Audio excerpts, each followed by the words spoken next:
আসসালামু আলাইকুম বন্ধুরা, আমি একটা কেক বানালাম আজকে।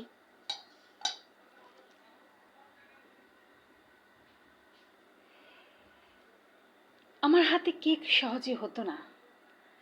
হাসির বিষয়, আমি বেকিং সোডা খুব একটা খেতে পারি না।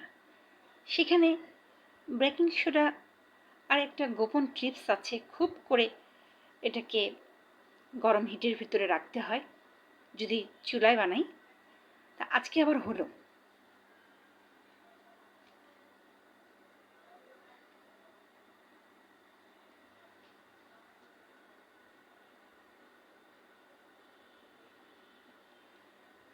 সুন্দর ফুলেছে এবং ভিতরে বেকিং সোডার কারণে আর হিটটা খুব ভালোভাবে পড়েছে, তাই কেকটা খুব সুন্দর হলো।